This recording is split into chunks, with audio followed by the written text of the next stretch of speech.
De hoje, um silêncio constrangedor é ouvido no Olimpo. Sim, logo nos primeiros versos, Zeus declara suas intenções. O que em mim resolvo, Cenícolas, sabei, nem Deus nem deusa renua, mas unânimes concorram para os projetos meus cumpridos serem. Se algum for socorrer aqueus ou frígios, cá voltará golpeado e vergonhoso, ou no Tártaro eu próprio hei de afundi-lo. Duvidais? Sejam todos muito bem-vindos a mais um desafio de leitura. E hoje, no dia 85 do nosso desafio, nós conseguimos ler 455 versos do canto 8 da Ilíada em 9 dias. Não é fácil não. Lembrando que nós estamos lendo esta edição da editora Príncipes, publicada no ano de 2020. Essa tradução de Manuel Odorico Mendes, ela é original do ano de 1876, o que explica o tamanho do desafio que é avançar na leitura desta que foi a primeira tradução da Ilíada para a língua portuguesa. E o que nós vamos encontrar no canto 8 é um cenário bem interessante. Logo no início do canto, Zeus começa proibindo todos os deuses do Olimpo de intervirem na batalha.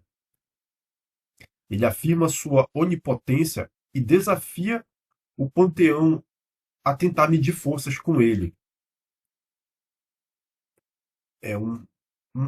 Zeus faz uma comparação que, caso todos os deuses do Olimpo se reunissem e segurassem numa corda, ele sozinho de cima do Olimpo e tentassem puxá-lo para baixo, somente ele conseguiria levantar todos e mais a terra e suspendê-la no pico do Monte Olimpo. É uma figura bem interessante de se comparar. Ele se posiciona como um chefe supremo aí e não aceita ser contestado. E ele vai partir para cumprir os desígnios dele nessa batalha, nesse canto 8. E o que Zeus vai fazer? Depois desse pronunciamento, dessa demonstração de poder, um silêncio sepulcral se espalha pelo Olimpo. Esse discurso violento de Zeus mergulha todos os deuses no silêncio absoluto de medo. Apenas a deusa Atena ousa tomar a palavra.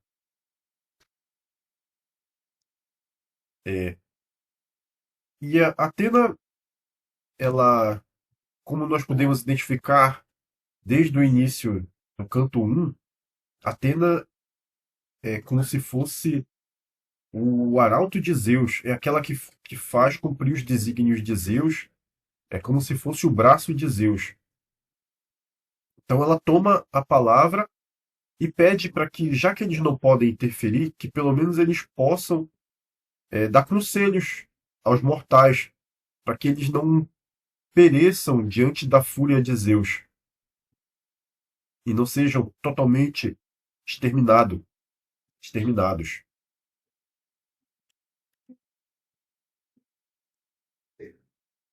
E Zeus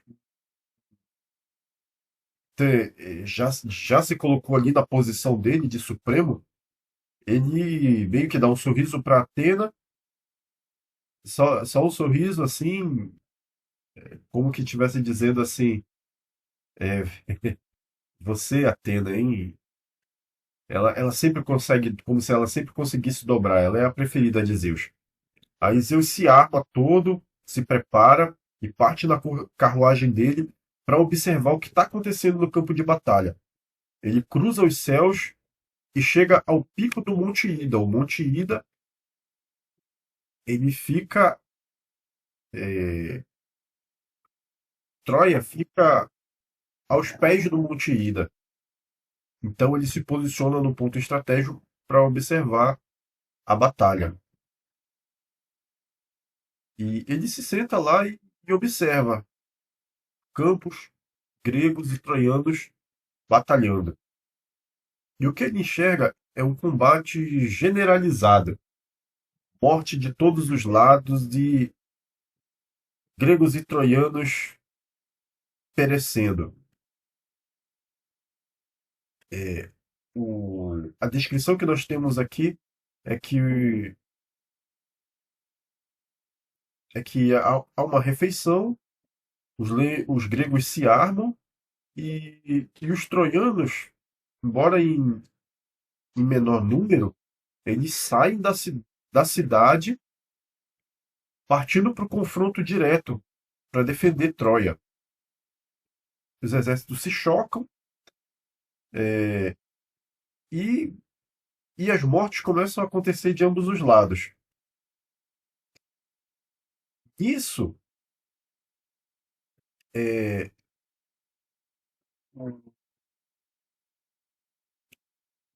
a batalha ela começa a pender para o lado dos gregos. Por quê? Quando dá meio-dia, Zeus pega a balança do destino e resolve pesar o destino dos dois exércitos.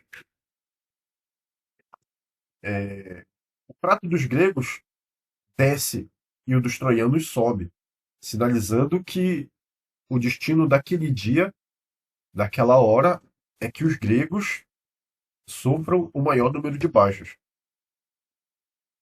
Então, o Zeus, anunciando a sua vontade, lança raios do topo do monte,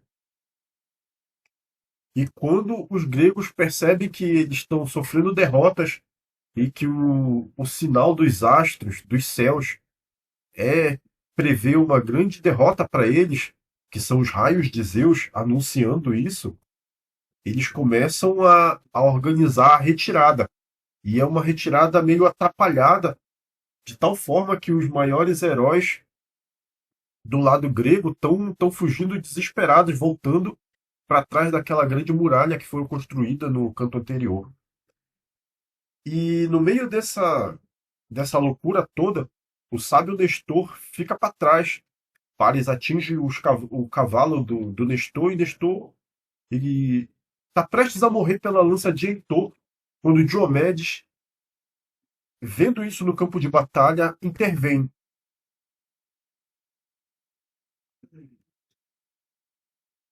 E Diomedes ele, ele consegue proteger para que Heitor não mate o sábio Nestor. Diomedes chega a chamar os outros heróis gregos, mas eles estão todos amedrontados pelos sinais, estão fugindo que não escutam Diomedes. Ele chama por Odisseu, Odisseu volta para o barco, ignora ele, e sozinho ele fica defendendo o Nestor e evitando o avanço troiano. E,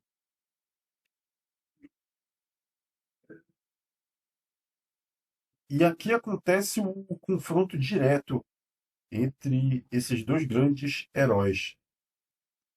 O, o Nestor, ele, ele assume o carro de Diomedes, ele se torna o condutor da briga de Diomedes, enquanto Diomedes enfrenta Heitor.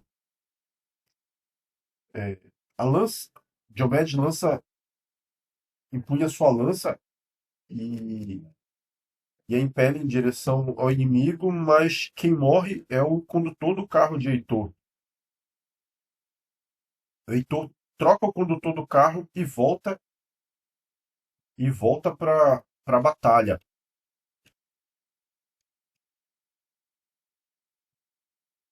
E, e só que, como nós já vimos, Diomedes é um guerreiro que não tem igual nessa batalha.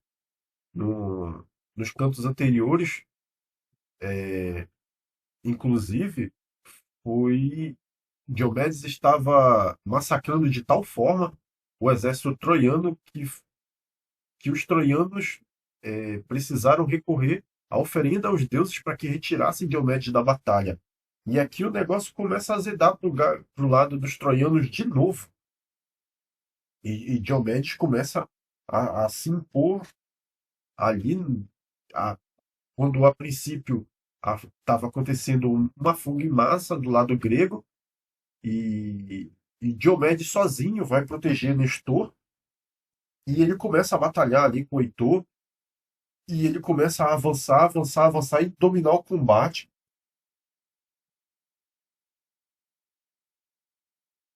E nessa hora, Zeus intervém. Como nós vimos anteriormente, a balança do destino pende para o lado troiano. E os gregos teriam que perder naquele momento. É o destino que não pode ser evitado. Então, cai um raio no meio da batalha. Pá! O raio. O que paralisa Diomedes. Diomedes fica. Cessa o ímpeto de Diomedes. E, e o Nestor fala para Diomedes: Diomedes, isso é um sinal de que Zeus é contra nós. Vamos nos retirar. E, só que Diomedes é um guerreiro honrado. Ele, ele tenta argumentar ali com o Nestor que ele não pode se retirar porque, porque ele vai ser motivo de escárnio.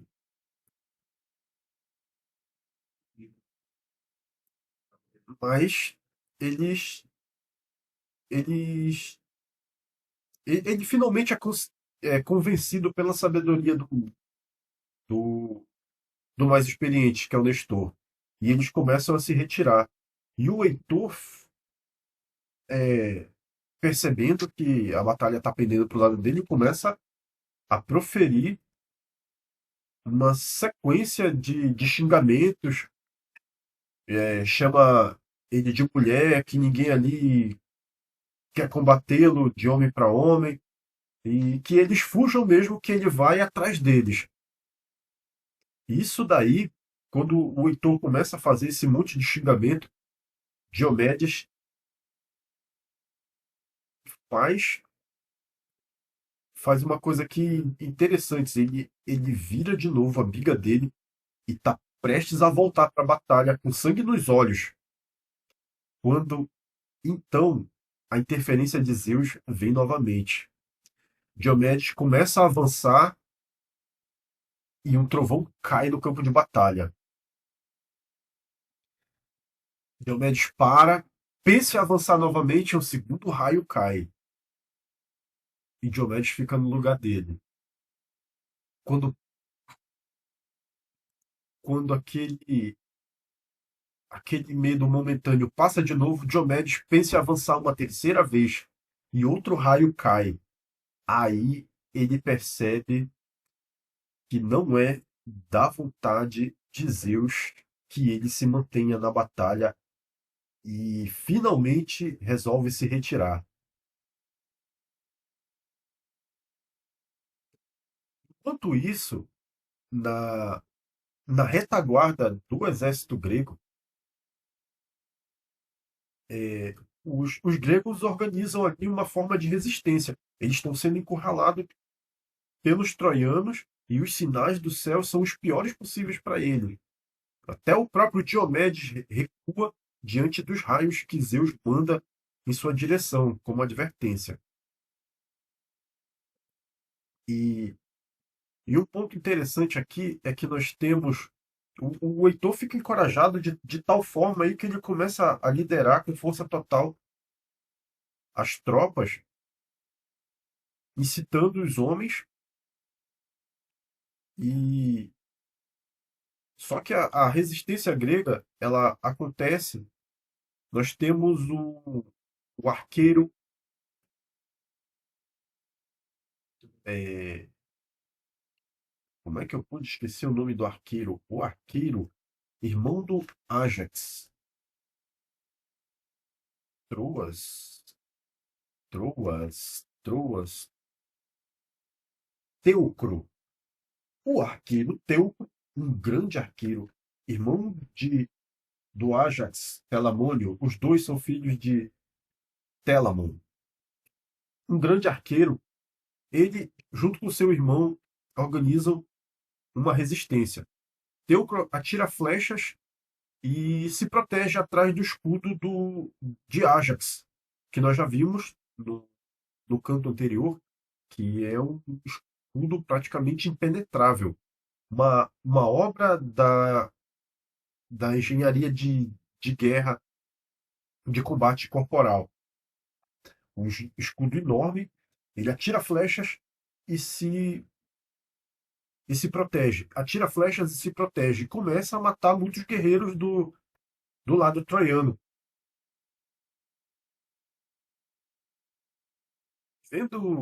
Vendo isso, esse incrível desempenho,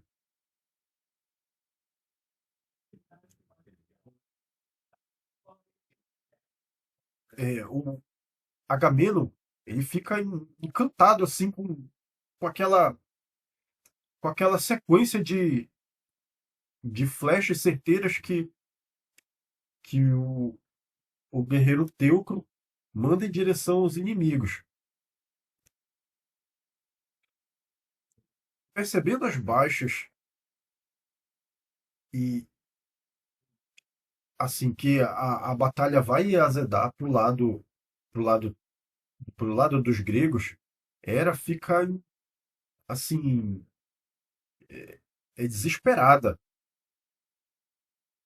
Hera se desespera, percebe que os gregos estão sendo encurralados em suas trincheiras, atrás da parede que eles construíram para se proteger, e Heitor ameaçando de tacar fogo nos navios gregos e fazendo eles voltarem para suas naus. Hera se desespera, já que os gregos são os seus protegidos, e fica indignada. Ela se enfurece assim, como é que pode um simples mortal, o Heitor, tá encurralando os protegidos dela e ela não pode fazer nada. Então ela resolve apelar para Poseidon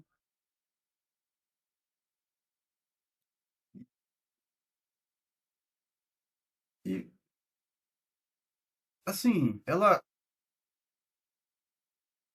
resolve apelar para Poseidon. Ela fala: Poseidon, os gregos sempre te honraram, tu vai deixar que isso fique assim?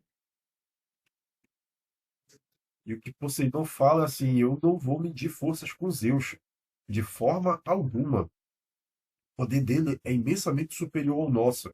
Eu reconheço o meu lugar, meio que ele deixa claro. Enquanto isso, Heitor, impulsionado por Zeus, vai empurrando os exércitos gregos de volta para as trincheiras dele ali, ameaçando botar fogo nas naus ali, e os gregos estão numa situação desesperadora. A intenção de Heitor é queimar os navios gregos e não dar mais chance de que eles sequer possam fugir. Nesse ponto fica evidente que a construção daquele muro feito no canto anterior foi algo bem pensado. Na verdade, já do lado grego já se via que em algum momento, com a retirada de Aquiles, é, eles não conseguiriam se defender da, da aliança troiana. E aquela barreira ali, ela foi feita no momento crucial.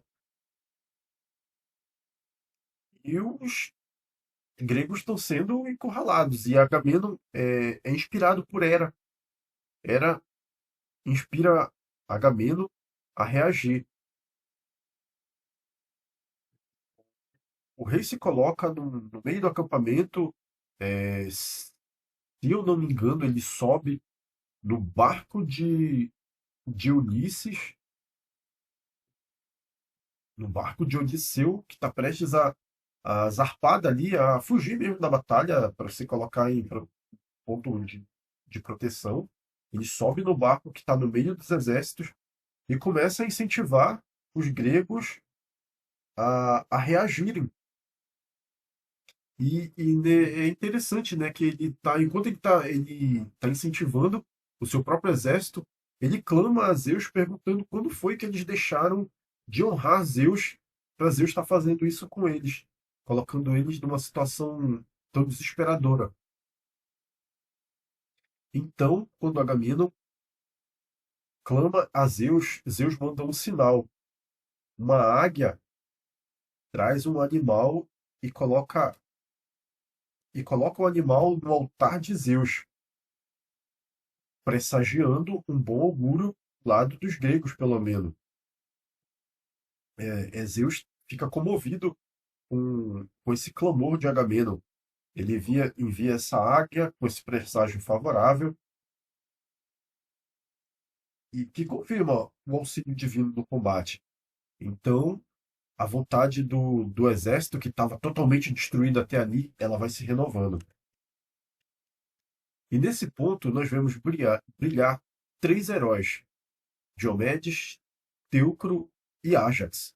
O Diomedes ele foi o último a se retirar. Na verdade, ele não ia se retirar do combate se não fosse pelas ameaças dos raios que Zeus mandou.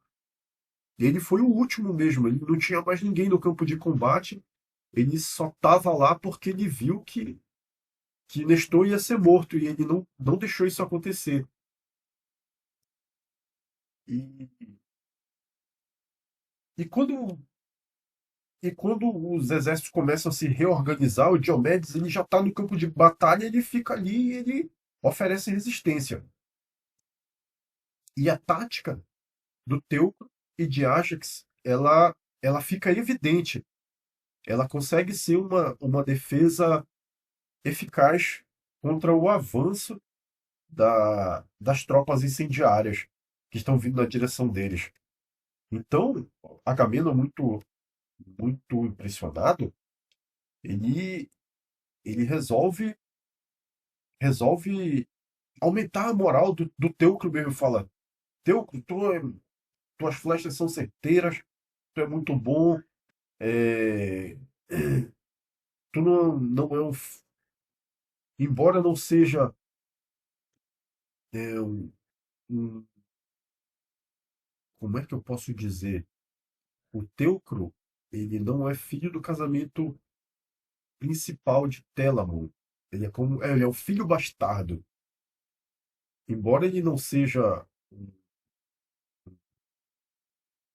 um, um descendente, é, um, um herdeiro principal de Télamon, ele foi criado como se fosse seu herdeiro, foi criado na casa de Télamon, recebeu todo o carinho e toda a honra. E Agamemnon exorta ele, então, honre o teu pai como ele te honrou. E é interessante a resposta de Teucro, que ele fala para Agamemnon: Agamemnon, eu não preciso ser, ser exortado a batalhar, minhas flechas já estão batalhando por mim. Ele diz assim: deve ter alguém que está precisando mais do que eu. É, assim, é interessante, né? É como se fosse uma alfinetada a Agamemnon, assim: Agamemnon errou a mão aí, tenta com outro. Eu achei interessante essa parte aqui. E o Agamemnon diz assim: continuando, continuando desse jeito, quando nós tomarmos Troia, você vai ter os melhores tesouros do espólio. E a batalha corre solta no campo de batalha aí. O Teucro se destaca. O Diomedes é o primeiro a estar à frente. O Ajax também está lá. Mas acontece algo interessante. Assim, Teucro responde a Agamenon, e quando o Teucro, e ele fala assim, eu já matei 8, mas as flechas que eu mando em direção a Heitor, essas não alcançam o alvo, e eu não consigo acertá-lo. Ele manda 2 flechas, mata quem está do lado do Heitor, mas não consegue matar o Heitor. E o Heitor tá indo na direção dele. Tá. Nisso, deixa eu ver aqui. Temos a resposta de Teucro. Ele tá frustrado porque ele não consegue acertar o Heitor. E o Heitor tá vindo no lado dele. E as flechas comendo na direção. E Teucro tentando matar Heitor. E o Heitor, furioso, tá, morreu o cara que pilotava a biga dele ali e tal. Morreu um outro companheiro. Quando ele tá perto, ele o Heitor com sangue nos olhos ali, o que dá para entender, já descrito nos cantos anteriores, que Marte antecedia Heitor. Então, assim, era quase uma força da natureza em batalha, o Heitor. Ele chega ali com sangue nos olhos, já perto do. O Heitor pula da biga, não tem mais quem tá conduzindo o carro dele, pega o pedregulho e arremessa na direção do Teucro. Acerta a clavícula dele e o arco pende da mão dele e para de atirar as flechas. E ele teria sido morto se não fosse a Jax protegendo ele. E retira o Teucro na mesma hora do campo de batalha. Aqui nós temos a pedra que anula o arqueiro. E Heitor continua lá na fúria dele. Zeus renova o vigor das tropas troianas, que empurram os gregos de volta para aquele fosso, para aquela trincheira que eles construíram depois da muralha. E Heitor fica perseguindo os fugitivos como um predador. Ele vai, quem está fugindo, ele mata logo ali e incita o exército dele, enquanto os gregos estão tão apavorados lá, rezando perto das naus, perto dos barcos. E o Heitor se coloca ali, diante da trincheira ali, parece nos versos de Homero, nós temos que o olhar dele lembra os olhos da Medusa ali. Tamanha é a fúria com que ele está encurralando os gregos. E nisso, Hera, Hera começa a se lamentar. E ela fala a Atena. Ela já tinha recorrido a Poseidon, que já nega assim, fala: Atena, eu não quero me meter nos assuntos de Zeus. Eu não vou medir força com ele. Ele é muito mais poderoso que nós. E dessa vez ela inconsolada ali, porque os protegidos dela estão na pior. Ela fala com Atena: Atena, quem somos nós que não conseguimos proteger o- os nossos protegidos, né? Assim, não conseguimos proteger os gregos quando eles estão à beira da morte. E ela consegue com, convencer Atena: olha, o Heitor sozinho, ele ele está matando todo o exército, está encurralando todo o exército grego. Nós vamos deixar por isso mesmo? E nisso, no lamento de Hera, com Atena, ela consegue atingir o alvo. Ela acende a indignação de Atena. Atena fica indignada. Ela fica furiosa. E até diz assim que se ela soubesse que Zeus ia agir assim com ela jamais teria ajudado Hércules a cumprir os 12 trabalhos. É interessante, ela diz assim: isso não vai ficar assim, vamos nos preparar e vamos lá intervir na batalha. E elas se preparam, vestem a armadura, preparam os cavalos, e quando elas estão prestes A, a sair do Olimpo, Zeus vê do alto do Monte Ida, em Troia, que as duas estão tramando intervir na batalha. E ela manda a deusa Íris dar um recado para as duas. É, Zeus fala para Íris que, que, que diga para elas que se elas não recuarem, ele vai destruir os cavalos, vai destruir o carro em que elas se locomovem e, e que as feridas que ele vai fazer nelas não sararão em 10 anos. E Íris, boa mensageira, vai até as duas deusas, às portas do Olimpo, prestes a sair, e adverte ela: olha, parem aí, fiquem aí mesmo. Zeus falou que se vocês vierem, ele vai atingir vocês, vai matar os cavalos, vai destruir o carro, e que você, Atena, você tá parecendo um cachorro latindo contra o próprio dono. Você não sabe quem é o seu pai? E Íris ainda assim, mete mais linha na fogueira. Ela dá uma mensagem além do que Zeus mandou ela fazer e simplesmente vira as costas e vai embora. É um fato curioso, cômico, né, nessa parte aí. A mensagem além aí, eles dão uma espetada a mais ali, ela vê que o circo tá pegando fogo, ela vai e as duas deusas olham uma para outra e acham melhor não medir forças com Zeus. E elas ficam tristonhas, elas colocam os cavalos de volta no estábulo, vestem de volta as roupas delas, sentam nos troninhos de ouro lá e ficam meio chateadas, caladinhas lá no lugar delas. E nisso Zeus volta pro Olimpo lá e meio que vai tirar graça com as duas deusas.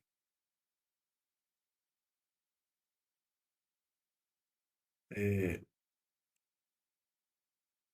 e chega no Olimpo, Poseidon vai até ele, desarma ele, guarda os cavalos, numa numa demonstração clara assim de que, embora sejam deuses deuses maiores, né, Poseidon controla todos os mares,